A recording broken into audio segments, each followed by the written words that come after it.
Okay. Uh, Hello, guys. This is my second ASMR video. I'm not using the mic on here. I'm using this mic right here. You can't see it. I hope you can hear me because I'm kind of far away from it this time. I don't know if I'm gonna stick to the whispering, but you'll notice or you may notice that I'm in a different spot this time. Kind of halfway in my closet. Because this light that I have won't attach to my desk, or at least not where I was last time, because the lip where my monitors sit has another thing underneath it so that it doesn't droop, and it's too far to the edge, or I guess it's too close to the edge, so the little bracket on this light won't slip over. So we are over here where I can use the side of my desk, and I have a little table in front of me. If you recall, I'm gonna have to make sure I look at the camera. If you recall from the last video, I was showing you some cameras. My battery for this one did come in. So far I have taken 4 photos with this camera. You can see it there. Maybe, possibly.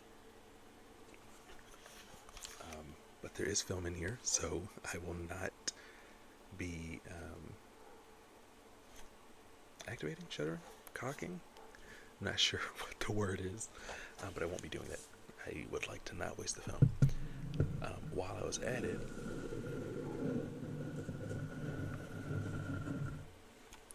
the little tiny one, I accidentally discovered that the same battery that I could use in this camera for the battery adapter fits in this one.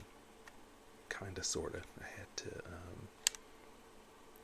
had to use a piece of paper to push it down to make it thicker, but it works, and the little needle inside works now. Whenever it senses the light, the needle moves now. So I will put film in here eventually, and we will see what those look like. But for now,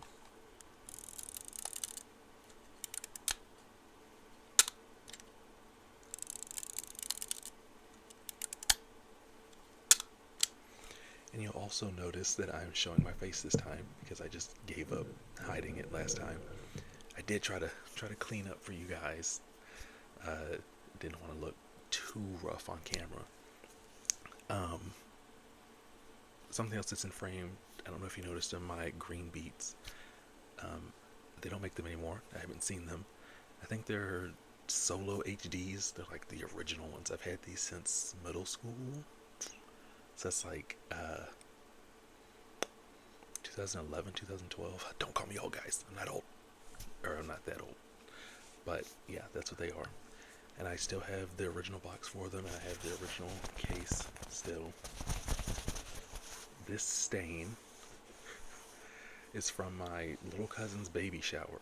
They had a pink chocolate fountain, and my headphone case was sitting on the counter next to the fountain, and people were dripped chocolate. Someone dripped chocolate on it, and I tried to wipe it off, and I just never like fully scrubbed it clean. So I guess it's a memory. Another thing I have on the desk is a little music box.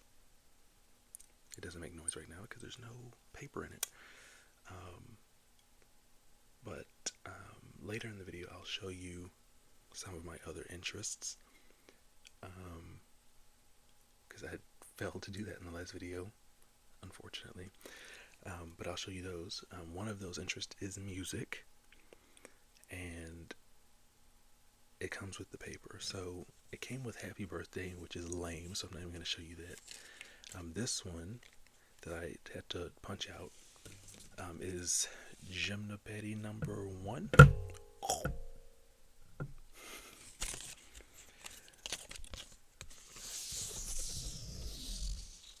So it's got all the holes in it.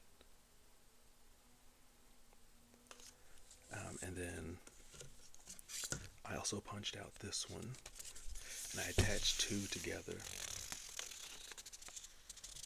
to make it longer. And it's still not the full song, but I made this one. I will not tell you what that one is. I'll let you guess whenever I play it. I believe that it's not going to be too loud. I tested it earlier, but I can't exactly make any promises. Let me get it away from the mic to load it.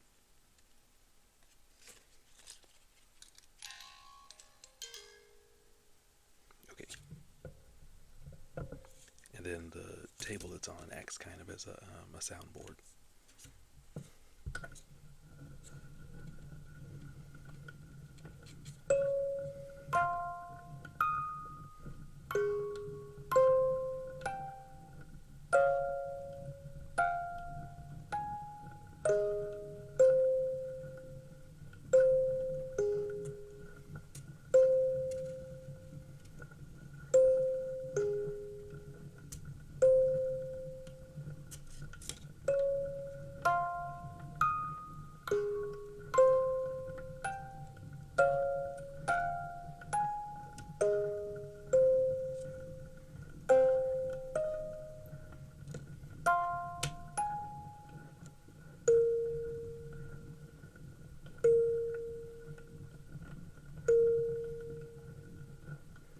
Okay, that's the end of that one.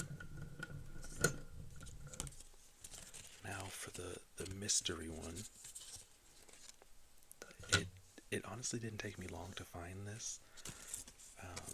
I still had to punch the holes, but I had to read the page to find the holes and punch it out. Let's get it off the table so it doesn't make all that noise.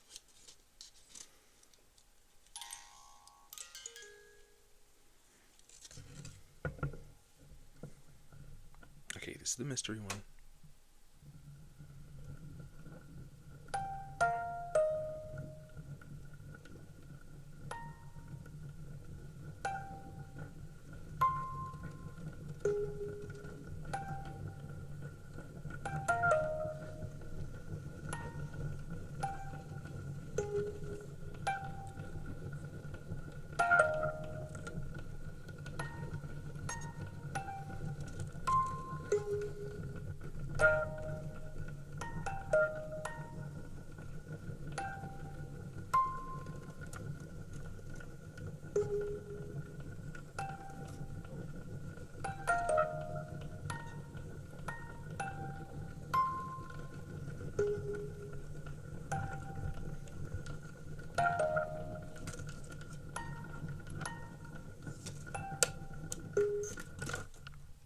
And it's over. Because like I said, I didn't keep going. It would have been, I don't even have enough strips to keep taping to make it longer. But I guess put in the comments if you recognize where that's from. I'll give you a hint. It's a horror movie. Now to stick with our music theme, I keep looking at the screen. To stick with our music theme, I will show you the instrument that I play. And that instrument is the clarinet. This is not the case that it came in, but in 2019 I went to Clarinet Fest in Knoxville, Tennessee, and I saw someone with this case. They had a blue one, and I thought it was the most amazing thing I had ever seen, because the case that my clarinet came in was so big and bulky that it really, you had to carry it by itself. So I saw this case, I asked her where she got it. I got one myself, and it just slips right in my backpack. Slips in there, music slips behind, blocked myself, music slips behind it, and then it leaves no space for the reeds, so I have to keep the reeds in a separate pocket, but everything fits in the backpack. So this is my primary clarinet. I might have a little problem. I have multiple clarinets. I have this one. I have two full bones, so that's 3. I have another B flat, another B flat. So I believe I have 5 B flat clarinets. And then I have an E flat clarinet, which I'll show you after this one, which is, we call it an E-fer sometimes, or the baby. It's the baby clarinet because it's tiny. But I will show you this one. I'm not sure if I'm going to put it together, though.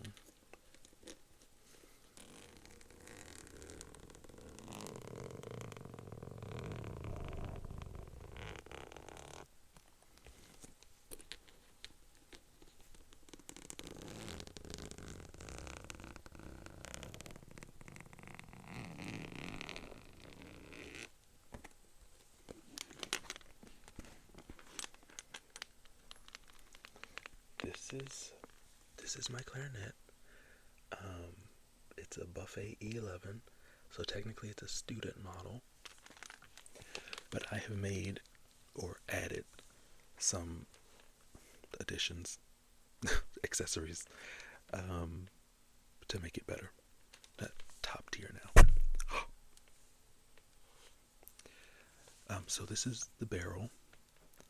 This is a Baccoon Lumiere, made in Canada. I'm not sure if it'll focus, but you can kind of see the maple leaf. It's made of cocobolo, which the rest of the clarinet is made of grenadilla. So it gives it a different sound, and it's also longer than the stock barrel. This one's 66 millimeters. The stock one was shorter, and I had to keep pulling it out to keep the clarinet in tune.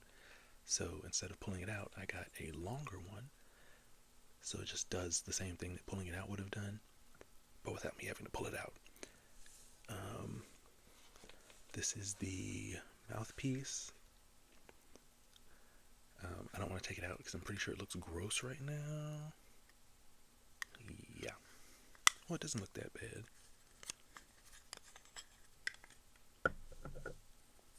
Yeah, this is the mouthpiece.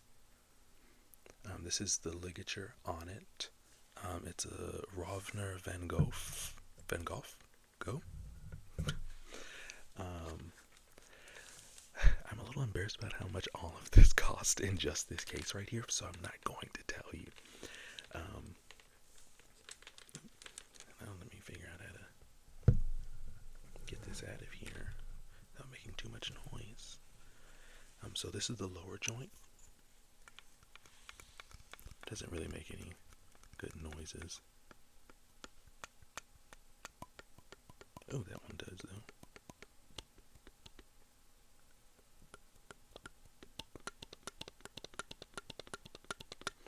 Anyway, this key is one of my additions. It is an alternate E-flat key.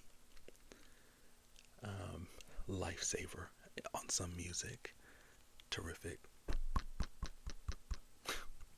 You just wait till I get to the bell. It's the best part.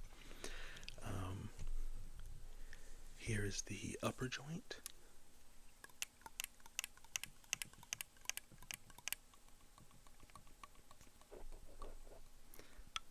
I never thought I'd be making noises with my clarinet that didn't involve me playing it.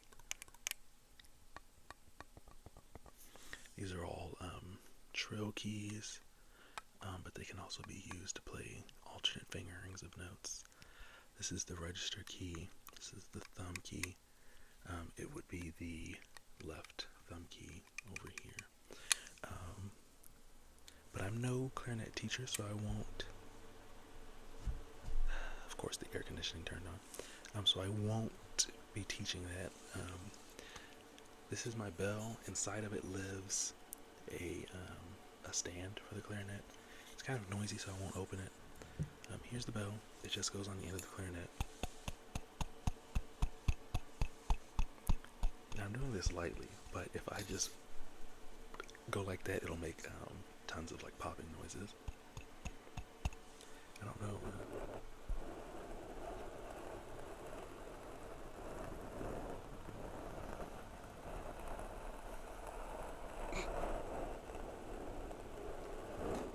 What an expensive trigger.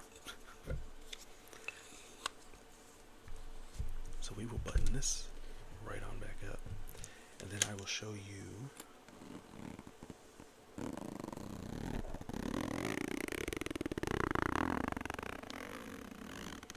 I notice I own a lot of things with zippers. It's like I'm anti-button or something, but that's just how these things are made.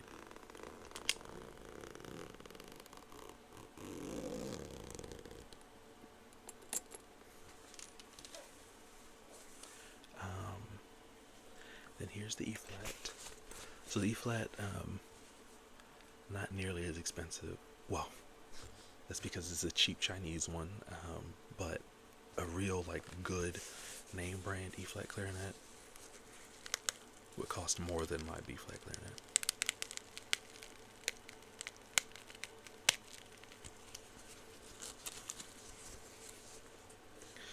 Double Velcro.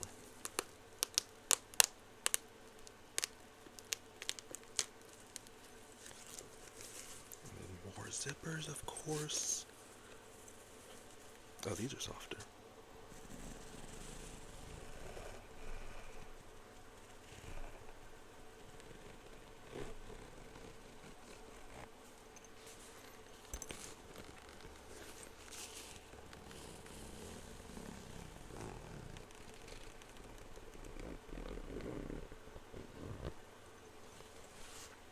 Okay, so this will be the E flat. And here,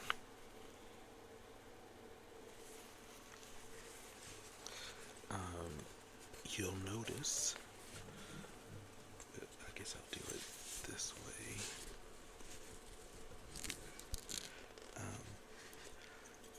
It's significantly smaller. So here's the bell for the E flat clarinet.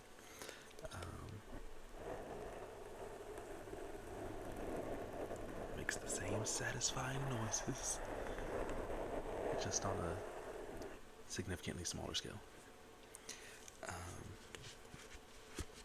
And then here's the bell, or the barrel that I use. It has a cutout on the back so that I can use B flat reeds, but I still prefer to use E flat reeds, which are little tiny, they're baby reeds. I did not take the reeds out for you. Here's the mouthpiece for the E flat. It's also tiny.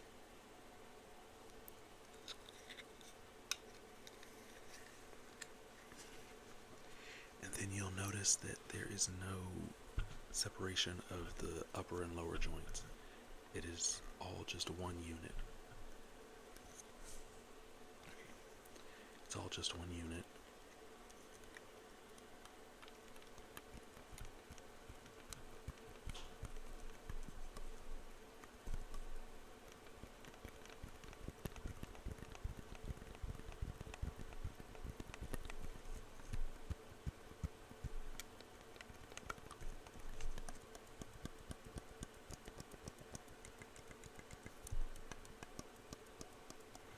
Unfortunately, there is no alternate E flat key on this one, but it is just something you learn to live with, unfortunately.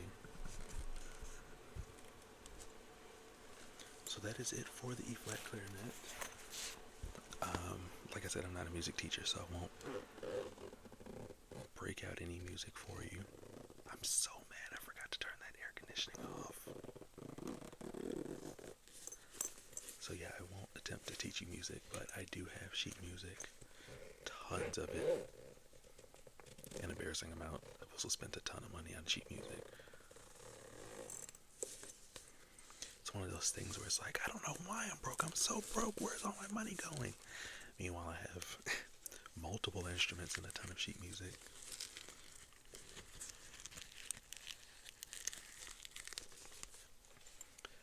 Now for I guess let's do a regulation of the day. Someone commented on the last video that they would enjoy being bored to death by aviation regulations. So I have my 2024 FAR AIM, which is technically illegal. I should have the 2025. But these books are expensive, and I tabbed this one out already, and I don't want to do it again. But one that I think is, all of the regulations are written in blood. None of them are silly, but one that I think is kind of funny that you can joke around with is 91.211, I believe. Let's flip to it.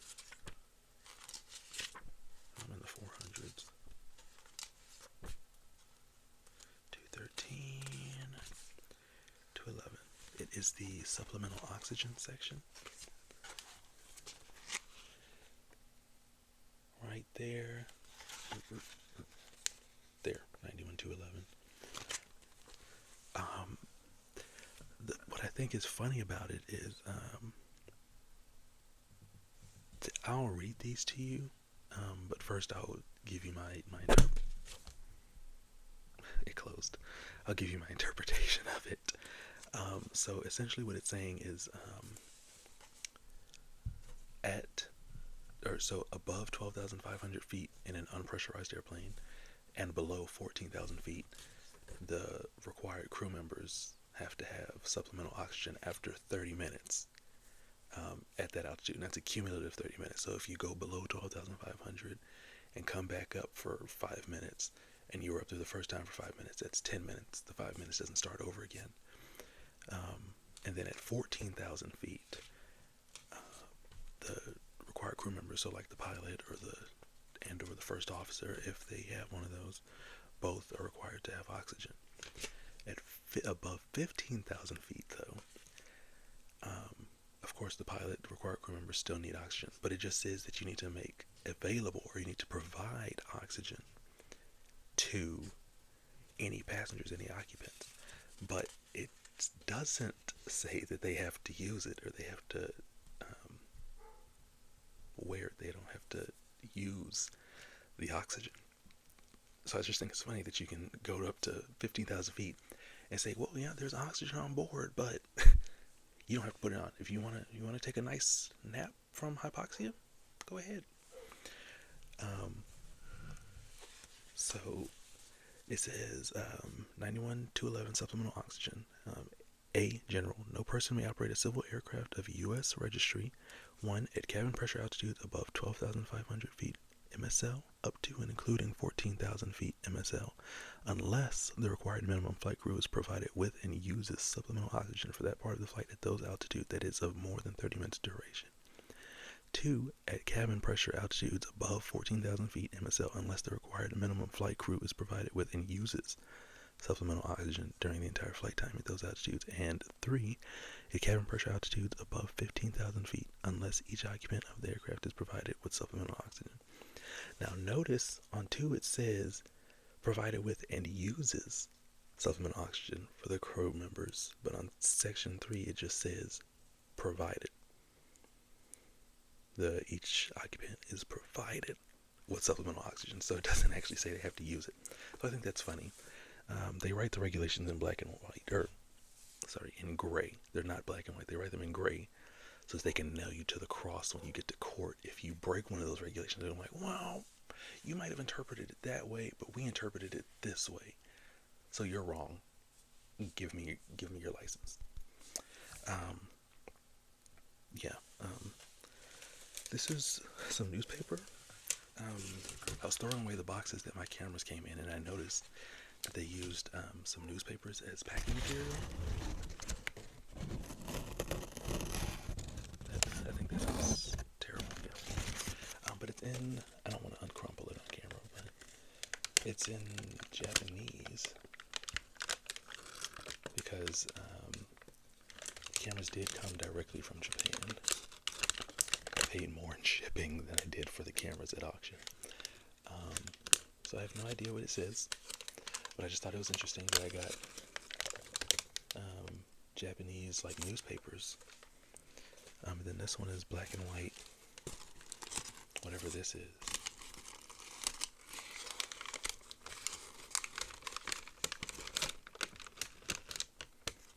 I just thought I would show it to you guys before I threw it away. I don't need Japanese newspaper. I can't read it. And then finally I have Microsoft Flight Simulator on my computer, of course. I think it's funny that people think that pilots don't play flight sims because they fly real planes, but it's one of those things. I can't fly a plane 20 feet above my house in real life. I can't barrel roll a 737 in real life, but in Microsoft Flight Simulator, you can do all of those things. So I have my joystick here. I also play Simple Planes. I watch Mayday Air Disasters. Every pilot I know watches that show, so um, I don't think it's weird that I, as a pilot, watch plane crashes often. But I have this one. Um, I don't know if it's just mine, but there's a sensitivity problem that I can't adjust. So you'll notice there's a little play in the yaw axis. So when it twists this way, there's this little bit of play, and this slight amount of play will crash the airplane like it has. It moves the rudder.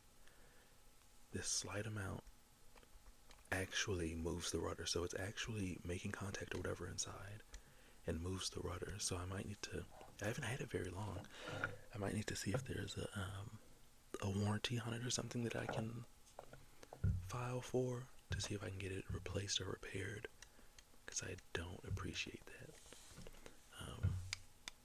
Because even when I'm playing simple planes and I build my planes, it's not, they're kind of unstable, because if I want to actually rest my hand on this part, it'll twist it and it'll try to make my plane crash. I think that's all that I had for this video. I don't really have much to show and tell. I do have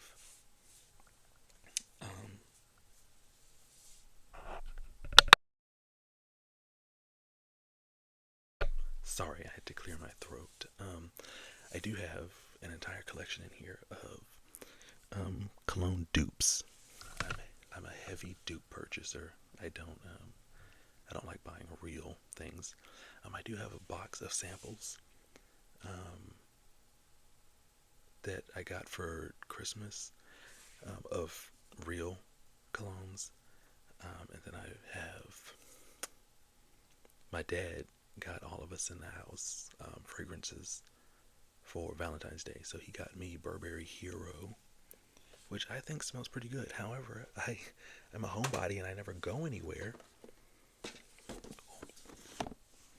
I'm a homebody, so I never go anywhere. Can you see the name? So I don't have anywhere to wear it to. I do have an event coming up for NGPA on Sunday, so I may wear it then, but it won't get worn often. But if anyone wants a tour of all my dupes, just say the word. I've got tons of them. You'll notice some are used more than others, but I have been trying to wear them to like work and stuff, because they just sit there otherwise. Because like I said, I don't go anywhere. But yeah, I think that's gonna be it for this video. I don't have anything else for show and tell, and my wardrobe is kind of sucky, so act like you didn't see it. Okay, bye.